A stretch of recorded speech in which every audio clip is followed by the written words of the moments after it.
Hi everyone. आज के इस वीडियो में हम बात करेंगे कि कोई भी किट लेने के बाद में अगर आपको उल्टी हो जाती है तो ऐसी कंडीशन में क्या करना चाहिए। इसी के बारे में वीडियो में विस्तार से जानेंगे, तो वीडियो को पूरा देखें। अगर आप मेरे चैनल पर पहली बार आए तो चैनल को जरूर से सब्सक्राइब करें, वीडियो को लाइक करें, ज्यादा से ज्यादा लोगों में शेयर करें। तो आइए हम बात करते हैं कि महिला कोई भी किट का इस्तेमाल कब करती है और क्यों करती है। जैसे कि कोई महिला को अनवांटेड प्रेगनेंसी हो गई और महिला को उस प्रेगनेंसी को कंटिन्यू नहीं करना है। अचानक से महिला को पता चला है कि मैं प्रेग्नेंट हो गई हूँ। ऐसे में महिला काफी ज्यादा घबरा जाती है और वो ये डिसाइड करती है कि मुझे अभी इस प्रेगनेंसी को कंटिन्यू नहीं करना है, मुझे इसको टर्मिनेट करना है। तो प्रेगनेंसी को टर्मिनेट यानी कि हटाने के लिए किट का इस्तेमाल किया जाता है। जैसे कि कई सारी किट मार्केट में अवेलेबल है। जैसे सबसे पहले नंबर पर अनवांटेड किट आती है, मिफीजेस्ट किट, खुशी एम्प्टी किट, क्लियर किट, एक अरे किट और भी कई सारे नामों से इस तरह की दवाइयां आती है, जिसमें कि 5 गोलियां रहती है। एक बड़ी गोली रहती है जिसको मिफीप्रिस्टोन बोला जाता है और 4 छोटी छोटी गोलियां रहती है जो कि मिसोप्रोस्टल के नाम से जानी जाती है। इन दोनों दवाइयों के मिश्रण से प्रेगनेंसी को हटाया जा सकता है। तो जैसे ये जो दवाइयां रहती है, हम कितने महीने की प्रेगनेंसी को हटाने के लिए इसका इस्तेमाल करते हैं, तो जनरली 2 महीने तक की प्रेगनेंसी इन दवाइयों के द्वारा टर्मिनेट हो सकती है। अगर आपकी प्रेगनेंसी 2 महीने की है या 2 महीने से अंदर की है तो आप इन दवाइयों का इस्तेमाल कर सकते हैं। पर अगर आपकी जो प्रेगनेंसी वो ज्यादा टाइम की हो गई है, 2 महीने से ऊपर की हो गई है, तो फिर आपको इस दवाई का उपयोग नहीं करना है। दूसरा सवाल यह आता है कि मैडम कहीं किसी को एक्टोपिक प्रेगनेंसी हो गई तो क्या हम इन किट का उपयोग करके उस प्रेगनेंसी को टर्मिनेट कर सकते हैं? तो जी बिल्कुल भी नहीं। एक्टोपिक प्रेगनेंसी का पूरा ट्रीटमेंट डिफरेंट रहता है, इसलिए कभी भी कोई भी महिला एक्टोपिक प्रेगनेंसी में इन दवाइयों का इस्तेमाल ना करे। तो हम बात करते हैं कि जैसे आपने कोई भी टेबलेट खाई है इन पांचों में से, जैसे मिफीप्रिस्टोन खाई हो या मीसोप्रोस्टल खाई हो, इन दवाइयों को कई तरीके से हम उपयोग कर सकते हैं। जैसे 12-12 घंटे के अंतर से, 24-24 घंटे के अंतर से, 36 घंटे से, 48 घंटे से। किसी को ओरली देते हैं, किसी को सबलिंगुअली देते हैं और किसी को वेजाइनली इंसर्ट करवाते हैं। इन मेडिसिन को उपयोग करने के कई सारे रूट है जो कि आपके डॉक्टर पे एंड आपके पेशेंट पे डिपेंड करता है। अब आपने दवाई तो वैसे ही इस्तेमाल करनी है जैसे कि आपके डॉक्टर ने सजेस्ट किया है। जैसे कि उन्हें 12 घंटे में दिया है कि 24 घंटे में, 48 घंटे में या 36 घंटे में, जिस तरह से भी उन्होंने आपको बताया है।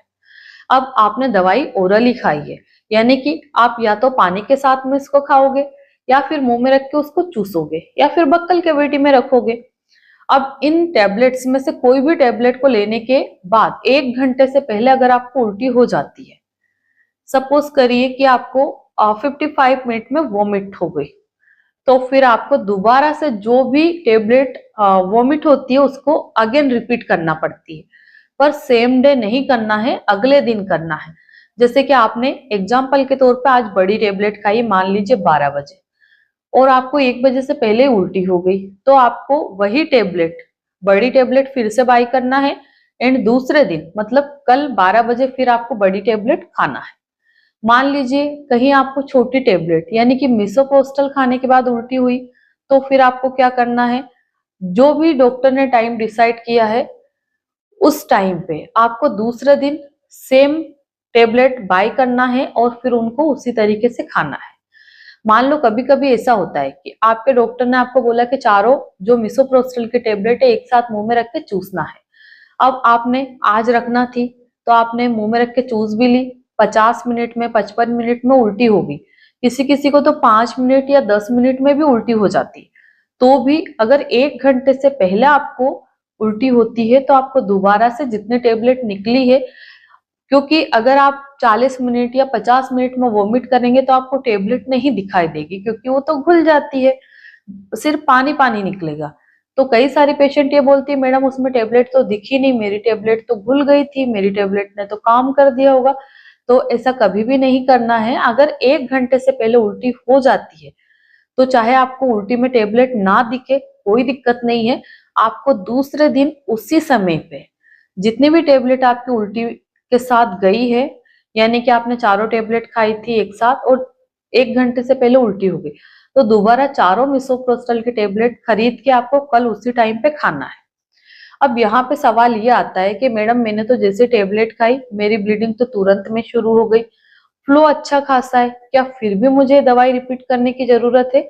तो बिल्कुल आपको दवाई रिपीट करने की जरूरत है, क्योंकि कई बार ऐसा रहता है कि टेबलेट का कम असर हो पाता है हमारे शरीर पे, जिसके कारण आपको रिटर्न प्रोडक्ट छूटने के या रहने के काफी ज्यादा चांसेस रहते हैं। तो फिर उस कंडीशन में आप लोगों को काफी प्रॉब्लम का सामना करना पड़ता है एंड बाद में आपकी जो यूट्रस है पूरी तरह से क्लीन नहीं होती है, तो फिर आपको सफाई यानी कि सर्जिकल एबॉर्शन करवाना पड़ता है। तो उससे बचने के लिए ही ये दवाई आपको दोबारा से रिपीट करनी रहती है। अगर आपको कोई और भी डाउट्स है या आपके मन में कोई और सवाल है, तो मेरी ऑनलाइन कंसल्टेशन अवेलेबल है, अपॉइंटमेंट बुक करके आप मुझसे बात कर सकते हैं। जो भी सवाल आपके मन में रहता है वो आप सारे कुछ क्लियर कर सकते हैं। तो जब भी आप इन टेबलेट्स को लेते हैं तो 1 घंटे से पहले अगर आपको उल्टियां होती है तो आपको दोबारा से टेबलेट रिपीट करने की बिल्कुल जरूरत रहती है। और कई सारी महिलाएं क्या करती है कि जैसे वो 3 टेबलेट खाती है, जैसे एक टेबलेट आज खा ली 2 कल खा ली, पीरियड शुरू हो गए, उसके बाद में महिलाएं बाकी की बची 2 टेबलेट फेंक देती है। तो ऐसी महिलाओं का क्या होता है, तो ऐसी महिलाओं का इनकम्प्लीट एबॉर्शन रह जाता है या फिर बहुत सारे क्लोट अंदर में ही छूट जाते, जिनको कि बाद में क्लीन करने के लिए सफाई या फिर डीएनसी करवाना पड़ता है। तो मैं इस वीडियो के माध्यम से आपको यही बताना चाहती हूँ कि आपको उस पैकेट में 5 गोलियां आती है, तो पांचों को कंप्लीट करना जरूरी रहती है। और अगर 1 घंटे से पहले उल्टी होती है तो दोबारा उसको रिपीट करने की जरूरत भी रहती है, नहीं तो आपकी यूट्रस के अंदर बहुत सारा कचरा बच सकता है, जो कि आपको फ्यूचर प्रेगनेंसी के लिए भी प्रॉब्लम करेगा और अभी आपकी ब्लीडिंग को बंद नहीं होने देगा। तो आशा करती हूँ कि इस वीडियो के माध्यम से मैं आपको संपूर्ण जानकारी दे पाई हूँ। धन्यवाद।